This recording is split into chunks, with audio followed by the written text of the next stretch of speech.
Good evening, this 5th of February 2017. I trust you had a beautiful day.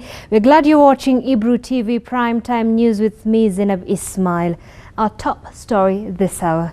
As the race towards the general election intensifies, Embu Senator Lenny KIVUTI yesterday announced his defection from the Jubilee Party to Untitled Chapter party in his quest for the Embu gubernatorial seat, citing perceived favoritism in the Jubilee Party. Speaking after meeting his followers from across the county, KIVUTI said the failure by Jubilee Party to absorb leaders appointed by him and the various aspirants had cast doubts in the party's intention to hold free and fair nominations. Lazima niwe na team. Inaitwa team work. Na nataka niwe na team ile inaitwa transformation team.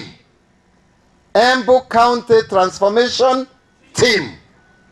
Hiyo team lazima inakuwa ikiwa na governor, lazima itakuwa na senator.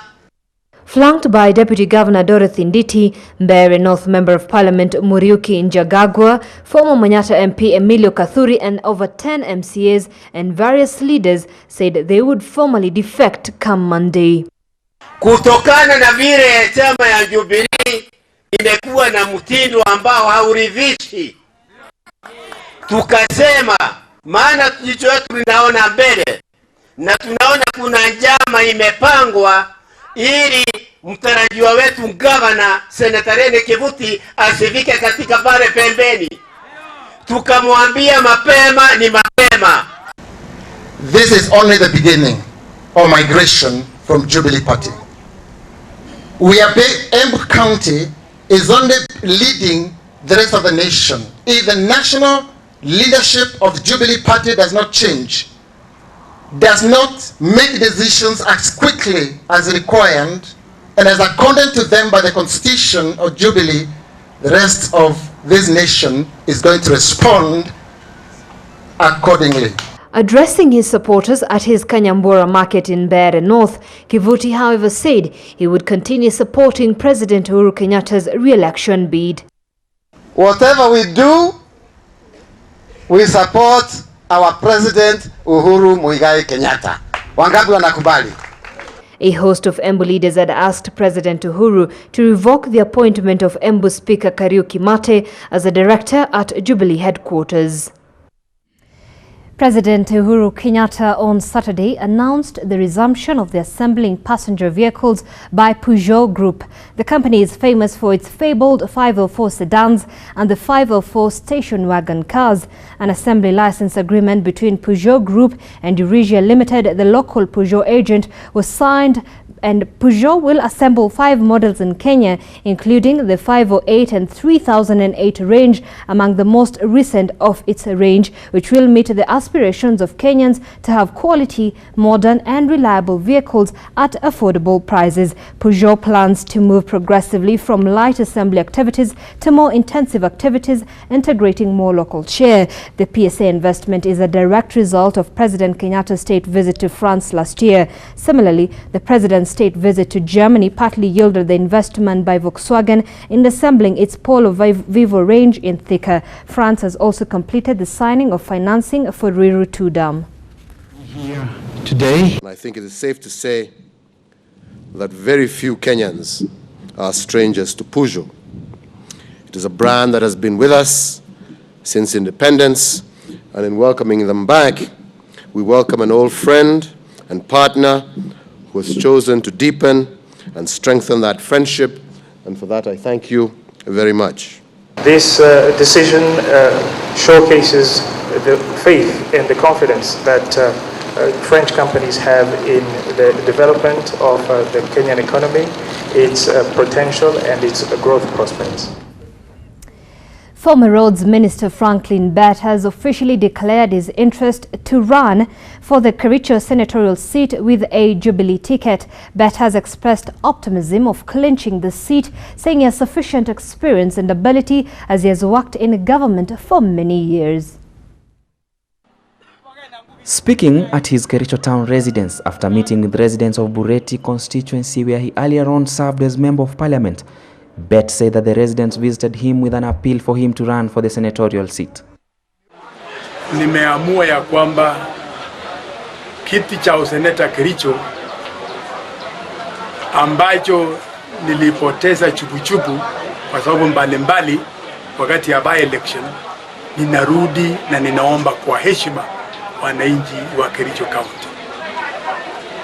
Niko na mpango na nikijua ya kwamba kazi ya useneta ni nini, ninaelewa kazi yake.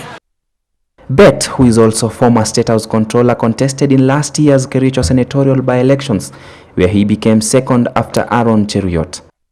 He said that he understands the role of a senator, which is oversight, and that he cannot promise the electorate any money.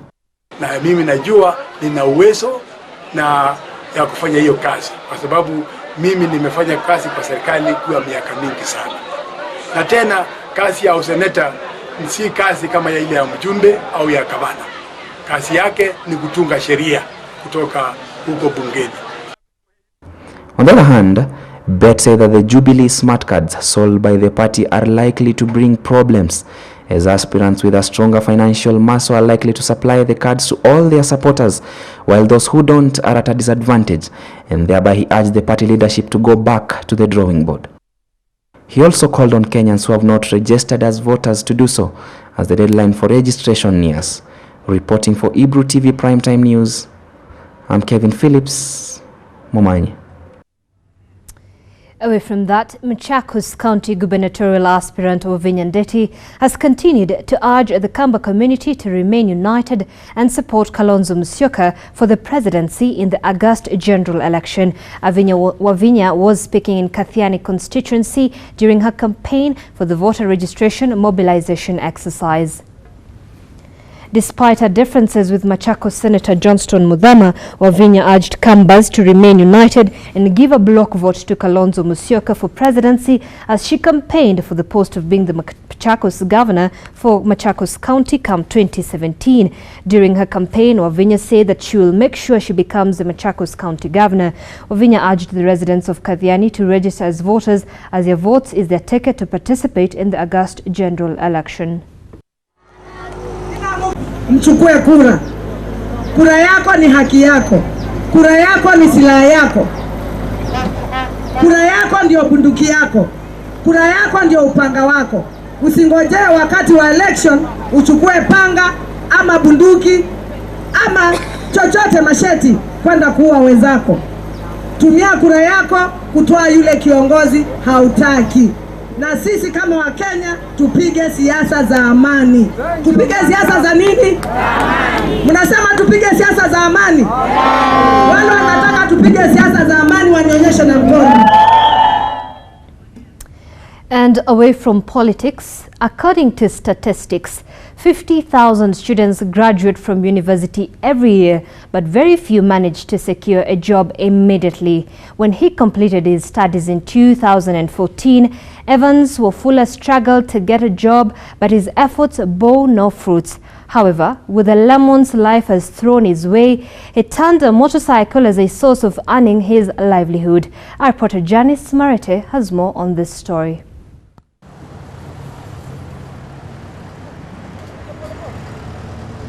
Kwa majina anaitwa Evans Wafula Mutenyo kutoka hapa Nairobi, naishi kwa Amboseli, nyumbani ni huko Bungoma County. Mimi ni mwendeshaji wa pikipiki ama tunaita boda.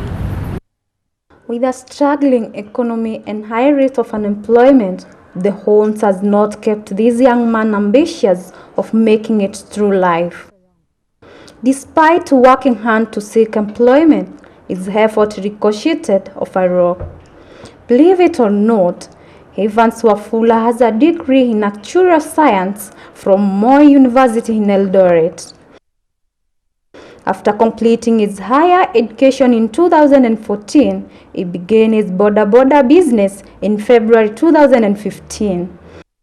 Hii kazi nikianza hakukuwa kutaka kwangu, nilianza sababu za changamoto za maisha. Tukiwa shule kuna mwalimu alikuwa anatuambia sio lazima kitu ambacho umesomea ndio utafanya yani kazi yako mpaka ikuwa hapo. Alituambia shahada inakwanga ni kupanua mtu akili.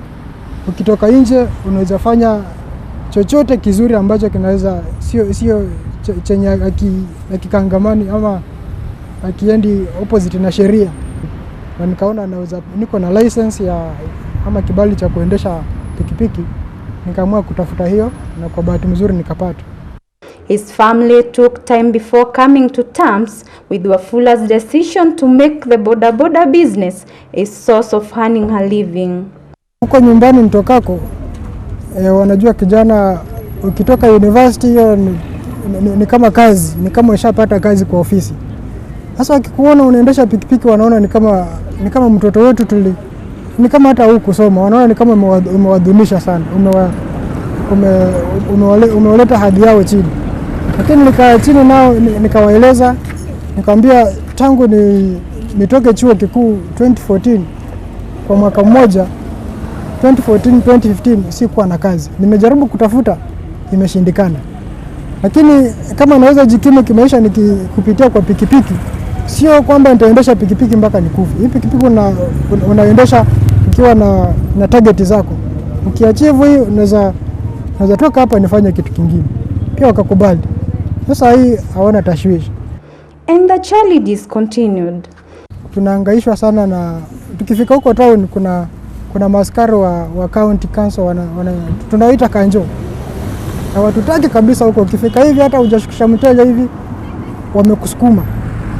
Saa zingine wanaumiza mpaka mteja mwenye uko naye kwa pikipiki. Na wakichukua hiyo pikipiki huko ndani huko kwa county huko, natumia pesa mingi sana ndipo uitoe. Sasa hata naweza omba serikali pia mimi ingilie sababu hii kazi ya boda hii imeajiri vijana wengi sana ambao wangekuwa sahi wangekuwa wezi, lakini hii kazi wameamua kujikimu kimaisha kufanya hii kazi. Sasa tukiendelea kunyanyasha tena na serikali yenyewe sijui tutamlilia nani. Alafu ingine tukiwa barabarani unaweza kuwa uko na kila kitu, uko na license, uko na insurance, lakini askari wa traffic pia anataka mpaka umpe kitu ndio utoke ama atakuandikia makosa yenye haiko. Determined, Wafula realized that sometimes you have to work with what you are hardened. Nilianza na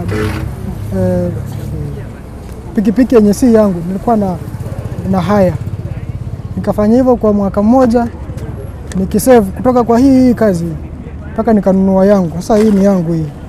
Hii kazi imefanya nimelipia mtoto school fees. Mtoto wako sasa ni class 2. Nikianza alikuwa class 1. Mpaka sasa ni tu na hii ndio kazi nalipa yote. Niko na brother wangu alikuwa form 3, mimi nikitoka campus, yeye alikuwa form 1. But nikianza hii kazi alikuwa amefika form 3 na fees ilikuwa imekosekana. Through hii hustle nimeona mpaka alimaliza shule last year, na nashukuru Mungu sababu kama ingekuwa hii kazi singeweza hiyo. It gives advice to those in search of employment. Kuna msemo wa Kenya unasema kwamba kazi ni kazi, ile hali hiyo kazi haikinzani na sheria ya Kenya ama sheria ya nchi yote. Sasa kama unajua nikifanya hii kazi nitapata kujikimu kimaisha, fanya hiyo kazi. Usiangalie mwenye ako kwa ofisi ati yeye ndiye anafanya kazi. Yeye pia ana changamoto zake. Weka bidii penye ulipo, ufanye hiyo kazi na Mungu atakufungulia milango ukiwa hapo hapo. However, he believes he'll be able to achieve his dreams and follow with his career someday. It is usually said that when life gives you lemon, make lemonade, and such is life. Reporting for Hebrew TV, my name is Janice Marete. Thank you very much, Janice, for that story. And indeed, Evan Wafula's story is just one among the many unemployed youth because of the high rate of unemployment in the country. And it is true, when life hands you lemon, make lemonade. Now, the Public Service, Youth and Gender Affairs CS Cecily Kariuki has urged politicians not to politicize the NYS Youth Empowerment Program, noting that the program is meant to tackle unemployment in the country. Speaking at both Sotik and Teso South constituencies during the launch of the projects in the two areas, the CS also urged residents to register in large numbers as voters. Imekuwa sio rahisi kupata.